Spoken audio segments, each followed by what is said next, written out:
So, last season, I did a video last year where I spoke about Mamelodi Sundowns. And I spoke about how Mamelodi Sundowns was sitting at a crossroads where they needed to decide the future of what Mamelodi Sundowns is. On the one hand, is it a Mamelodi Sundowns that continues with the Shushan and piano tradition, that almost feels cultural in the way that they play football, that breeds from within, that has control internally of things, that is a friendly, smiling place where a chairman can speak to a coach at any time? A football that has been lauded, that has been great, but has had a lot of shortcomings in terms of trying to win trophies, versus becoming an Ahly, a Real Madrid, a soulless, cold, business-like team where you take pride not in the process, but you take pride in the trophies, in the results. People come in knowing that they're mercenaries. They come in knowing that, your only job is to win. I don't care if you smile. I don't care if you're happy. I don't care if you're emotional.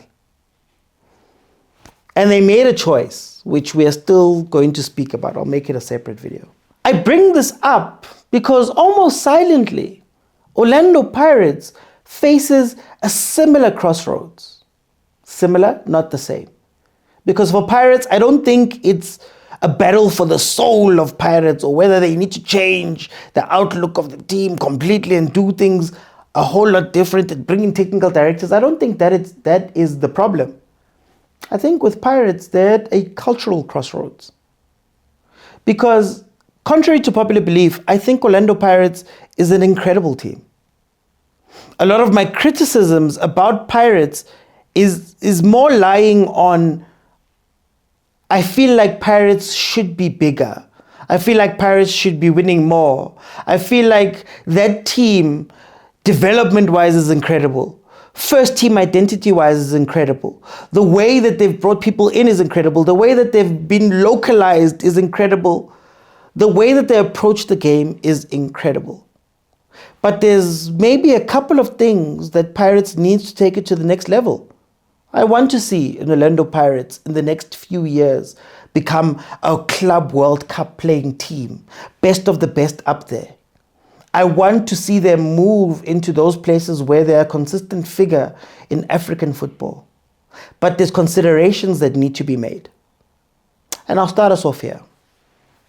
When I was younger, I really loved Bill Gates. Bill Gates was my idol. He was my role model. I wanted to be like him. Huge company that touches everybody's lives. The richest man in the world, billions. More money, more employees, more influence. But as you grow older, you start realizing that to be at that level, a lot is required from you. A lot is wanted from you. And with more comes the ability to do more. But like I said, you have more requirements. You have more expectations. You have more eyes on you. And what's interesting about Pirates is that they go into the transfer window and they sign all of these players, and you think to yourself, obviously quality is quality. More quality is always good. Bring in more players. Sign them in, man. We need to have options. We need to have this humongous squad. But part of having that humongous squad is that you bring in more egos, more personalities. You have to be more tactically nuanced with the differences between a Sipho Mbule and a Talente Mbata and a Kabelo Tlhabini. You have to be more mindful of how you treat a youngster coming from the DDC to a person coming in from outside from another team that maybe isn't as prestigious as Pirates. I mean, think about it. This amazing Pirates team is made up of players that come from DDC. Bombogazi, Bosiyema, Bobo Tansin. Players who have grown up in a Pirates light environment and they're moving into the first team, right? Like I said, Pirates does that transition better than most teams. But in any case, you have those guys sitting in the same change room with guys who are maybe at the end of their careers.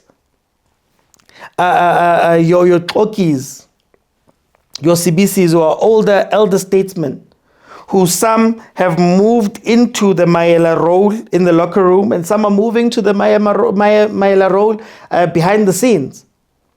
You have those guys to think about. You have the previous great performers of Pirates that maybe thought they'd be taking the next step in other seasons. Amabasa sits on the bench after having one of the peak seasons as a player, scoring 50 goals, but he's not assured of a starting lineup space. You have an Evidence Makgopa in the same position, who seems to be a cornerstone player, who doesn't give you the same output as a Mabasa, but he allows other players to shine. You have guys like Abong Butuma walking into the team who don't come with a lot of expectations. They come from smaller teams, they join Pirates, they don't have expectations that much. They have to forge away and build away, similar to what Murem is doing, similar to what Sibelebele is doing, forging away to grow within the team, while also sitting in the same locker room as the stars. An Apolis who comes from a smaller team, but he's a Bafana international. He's a player that walks in with all of these big hopes and dreams for him. Abu Master Chef, Sipombule, one of the country's brightest players in terms of what we expect from him. Now you have to balance being able to bring all of those people into a team, while also telling these guys that, hey, some of you might have to sit down. Some of you might have to chill. One of the hardest cultural things is what happens when you have to maybe move from a team that is guaranteeing everybody time to play, is giving everybody a chance, is aware of the guys who are sitting on the bench and wanting the guys on the bench to come in, wanting the guys to play and doing all that. How do you shift from that to maybe, not saying they should, but maybe going to a team where you've got a first team of incredible players and you say, guys, we're going to lean on you guys for the season. We're going to make sure that your chemistry, your understanding, you guys playing so many games together can be done in such a way that it gives us consistency that Pirates has always craved, especially in the league setting, where you know what to expect from the guys every single week. This is one of the questions that Coach Wadu is going to have to answer this season. What do you do in this situation where you've got all of these great players? Now, I made a comparison on one of my other shows where we spoke about Sundowns.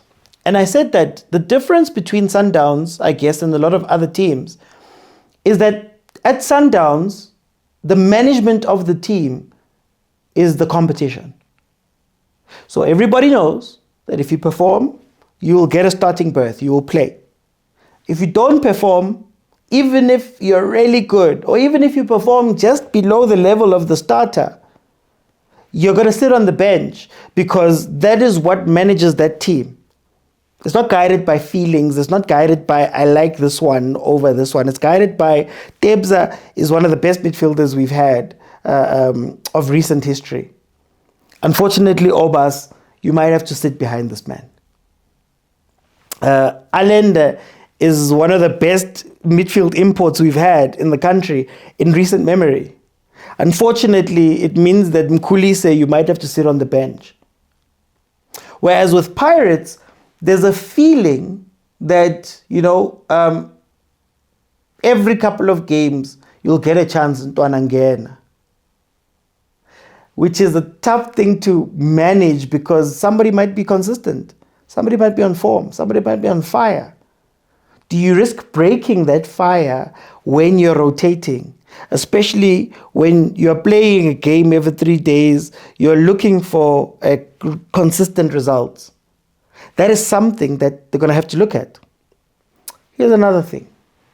This was brought up to me by Malume Kutso, Abuti Kutso on TikTok, during the game versus Sundowns.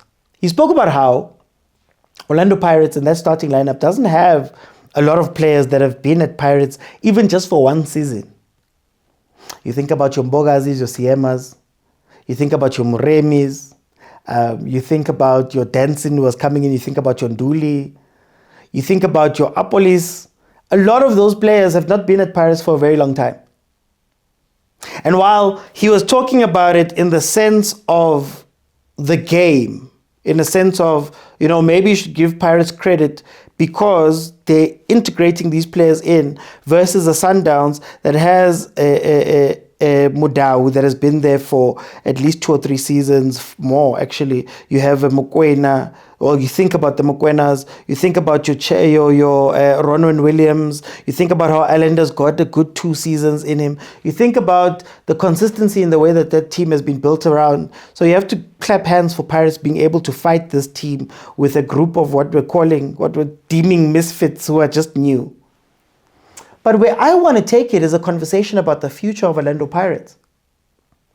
What does the future of Orlando Pirates look like? Because Pirates is low-key one of the most ruthless teams in the league when it comes to player changes. I've just spoken about Tshegoba Somabasa, who was ruthlessly brought in, taking over from Lepasa, who you could argue has been ruthlessly moved out of the team. You look at a Tito, who was ruthlessly brought in to replace some other players, and now he finds himself not necessarily as a full starter, but as a French player. You look at the Defense Pirates, where they've been ruthless in going from a Koki BC to Ndase Sane to Mbogazi Siema. Very ruthless. And very few teams can do it at the level of Pirates. You have to give credit to them. To lose Saleng, and then to lose Kota, and then to follow up with Muremi out of the blue is insane. To lose a Lodge and to be able to transition to Mfukeng is insane. And keep at pretty much the same level or even a little bit higher is insane.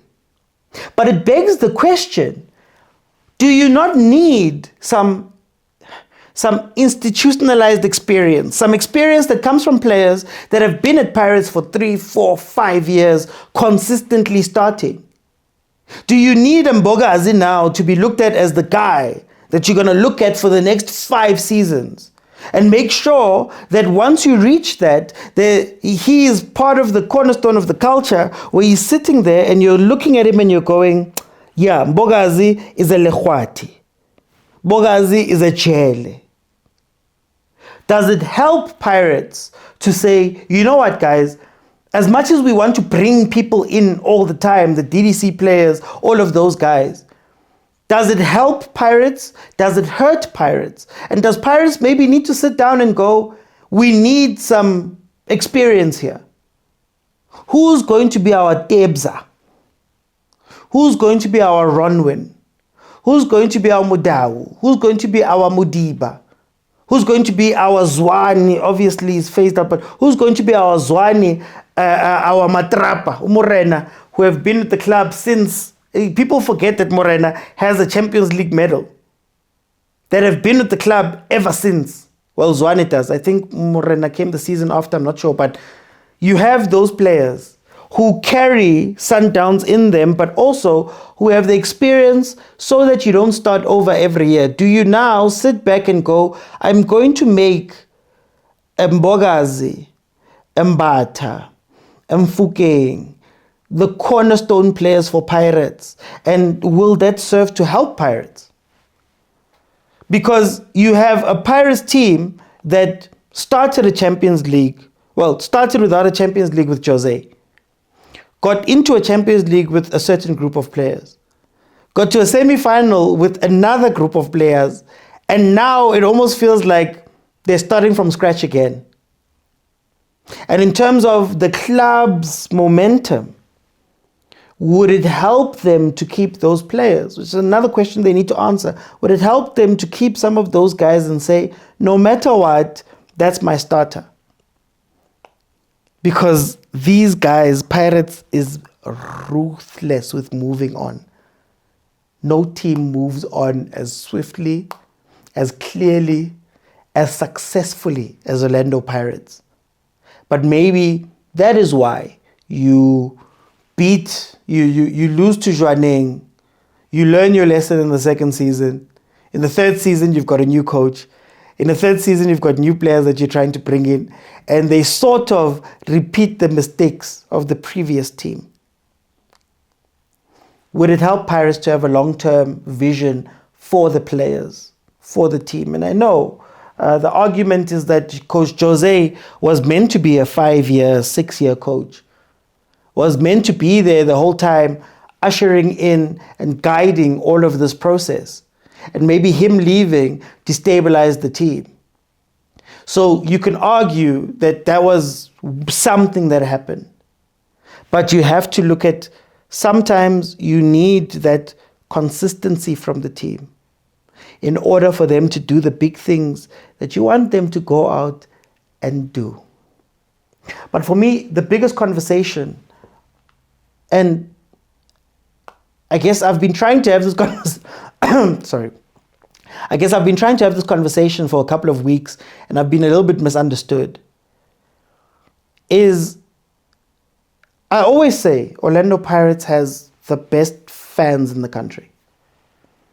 They're a team that loves their team, that supports their team, that gets behind that team 100%. You will fight everyone before you fight your team. You will fight Mokoko, you will fight George, you will fight everyone in protecting the team, which is great. But now I feel as though, as a country, at large, but at Orlando Pirates, there needs to be some constructive pressure applied on the team.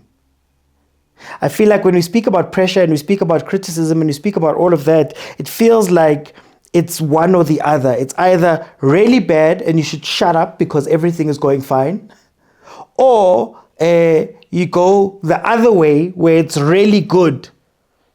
And in that really good, you fail to address some of the things that are happening behind the scenes.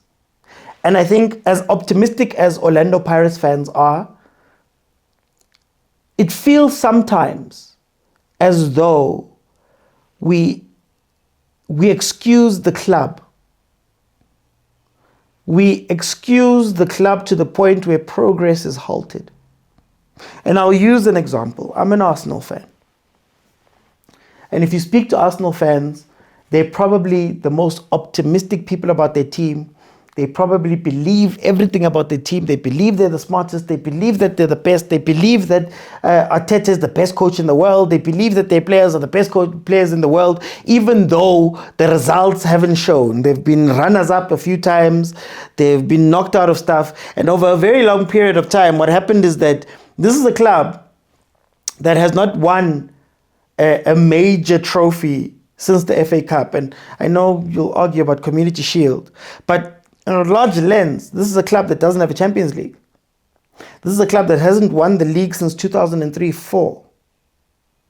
And it feels as though we have found our comfort in, it's almost like you've shifted your attention into the comfort of what home feels like. So going outside, leaving the house to go and do something is the scariest thing. Leaving your parents' house to go and live a life somewhere else is the scariest thing because it's comfortable here. And that comfort might stop you from achieving what you need to go achieve because you're okay. Not only is it comfortable, you don't get the same scrutiny. You know, there's a scrutiny your mom and dad give you as different to the scrutiny the world is going to give you. There's a different care that you're treated with inside when you're safe and cocooned and you are in your routine and you're doing the same thing every year, and it's great. It's great. It's fun. It's comfortable. But will you be able to go out without being able to go face the scrutiny, number one, without being able to go face the things that you need to go change? And I think that that's where Orlando Pirates is right now. It's at a place where we love it as it is. And because we love it as it is, we don't ask more from it. I mean, if you zoom out, Sundowns has won the league 8 times in a row. if you zoom out, when was the last time Pirates won the league? I believe it was double treble times. So when you zoom out, you see that when it comes to the league, when it comes to the Champions League, I know they got to the final. I think it was one of those years with Lodge. I know they got to the final of the Confed. I think it was a couple of years ago with Mandla Ncigazi and Fadlu. But at a macro level, this Pirates team has not performed in the way that we hold it in high regard. And this is where constructive criticism has to come in, where you can be honest. You can honestly love the club. You can honestly love where it is. You can honestly love what they're doing. But you can also be honest to say that something needs to be done to take it to the next level. In as much as we speak about Pirates and we say that Pirates is the second best, is the best, is this, is that. Yes, domestically, with the domestic trophies, it's been great. It's been amazing. 5 trophies in the last 3 years is great. But it feels like the comfort of the MTN 8, the comfort of Nedbank Cup, the comfort of keeping it here, so overrules even the need to go win the league. And I've been trying to explain that there's a difference between a want and a need. There's a difference between, I can live without this. I can live with my MTN 8s. I can live with those trophies. It's okay. I sort of want the league, but I'm fine right here. And there's a difference between you need the league. You live and breathe it. Because what happens sometimes with Pirates is that, and granted, this season they've changed a lot of these things. I'll get to the positives. But you sit to the place where it's okay to lose that odd game midweek. It's okay to switch off versus Sundowns, I guess, in the second half, not play as hard. It's okay to lose to Pyramids in the semis when you're looking the star in the face. It's okay. And while that's a great thing internally and for the club in terms of pressure, I think sometimes you need to go, but can we add 5%? But can we add 10%? But can we have expectations? And not to say they're all bad, they're all good, but to find a midpoint where you're also still holding yourselves accountable. I don't think Jose Rivero was held accountable. First season, just think about it. He wins the trophies, 5 trophies. Look, any other team loves that. Any other team. But I think part of the expectation should have been, how do you take 5 trophies to 8? How do you take 5 trophies to 9? How do you take that experience you've won from the 5, maybe lose out on 2 and go and win a league or go and win a Champions League? And when I say he wasn't held accountable, it's that the first year they didn't have Champions League, obviously. Worked towards it, got it. Literally, I think Stellenbosch messed up their last few games in order for Pirates to get that second place, which is fine. You go to a second year where you get knocked out by Jwaneng because maybe you underestimate that, or maybe you're still finding your feet. You go to a third year, you get to the semi-finals, right? And then you get to the following year and you go back down. Knocked out step 1. There has to be an accountability that has been added there, because at the same time that is happening, which you could call progress, in the league, the gap is getting wider and wider and wider. I don't think Jose has a season where he got the lead that Sundowns had down to less than double digits, which is insane. But everybody was okay with that. I remember asking Nadim when I was on Andy Les show, Snawa. I asked Nadim, where does Jose Rivero rank in terms of the greatest coaches at Pirates? Does he touch Aborut Krol? Does he touch the Champions League winning coaches. So where does he figure? But then let's look at the grander scale. Where does he figure when you look at all of the coaches in the league?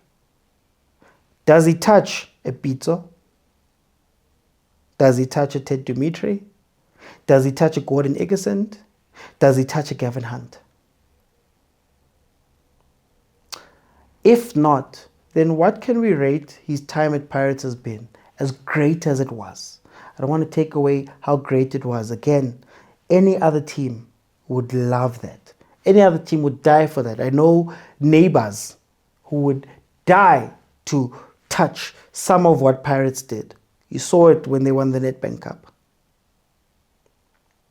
Because this is an incredible Pirates team. This is a Pirates team, I've said, that is the most dangerous team in the league. The most dangerous team in the league. Just not inconsistent, just not consistent enough. But there's no other team in the league that can get hot like Pirates can get hot. That can put you under pressure like Pirates put you under pressure. There's no team that could have managed the turnover that Pirates managed. To bring in that many DDC players at once. In fact, one becomes the captain within a year. Hardly been a year of football. There's not many teams in the world that can bring in so many youngsters. That can bring in so many people from outside and still win the trophies and still look as dangerous as ever. There aren't many teams in the world that have that in them. You can't fault them for the way that they find coaches. I mean, think about it.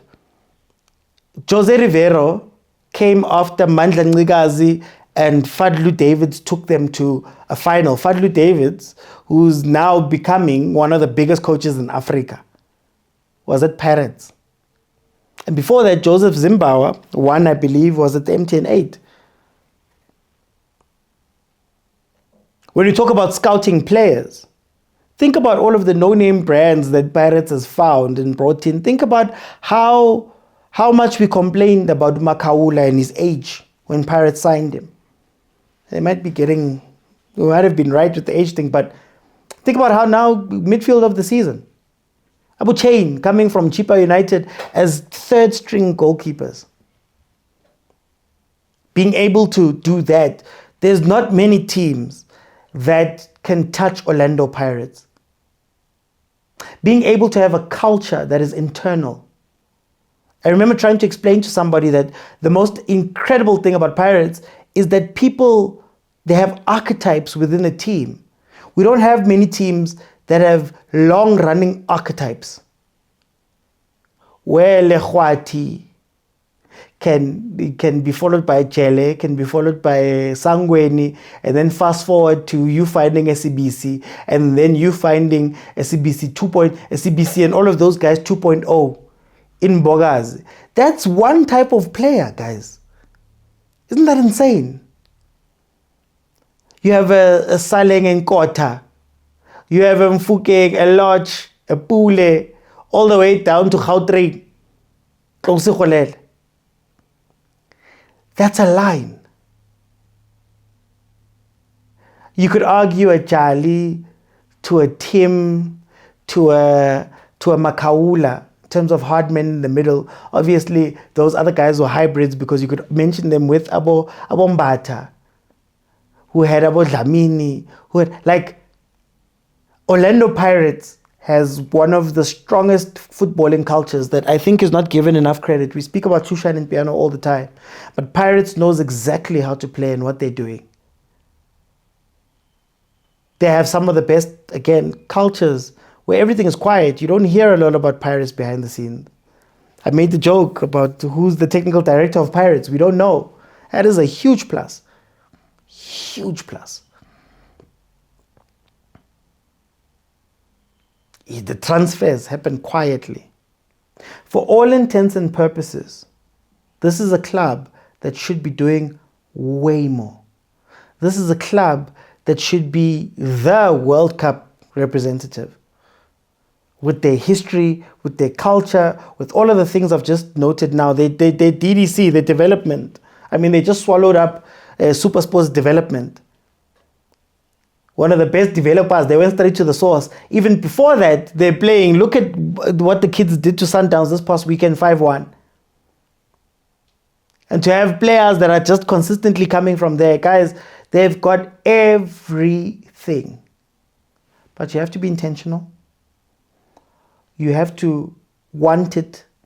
You have to go after it. You have to be serious about it. And that is maybe the only place where Pirates might be lacking something. Very sad, because this Pirates team, I think, could be the best. And when some of us criticize, forget that I'm a Chiefs fan. Forget all of the different things. I genuinely would love to see Pirates go the extra mile. And sometimes you have to be a little bit more honest. Sometimes that 88% is incredible, but you have to try and move it to 95. Not that the 88 is not good or should look down upon it. But you have to be intentional, concentrated, and you need to make sure that you're planning towards getting that 95, 100 even, if you can. There's a monster that Pirates is fighting in Mamelodi Sundowns, league-wise. There's a monster there's monsters that Pirates still has to go face up in Africa. Bo Ahly, bo Widadi, bo ES Tunis, bo Pyramids Ban. But they have to level up. Tell me what you guys think in the comments about what I've just been speaking about. And tell me, what are the ways that Pirates can improve? What are the ways that Pirates can go forward and do something? And not in a way where we are bantering and doing all of those things. Let's have a proper conversation about this. Please don't forget to like, share, comment, and subscribe. I'll see you guys on the next one. Bye, everyone.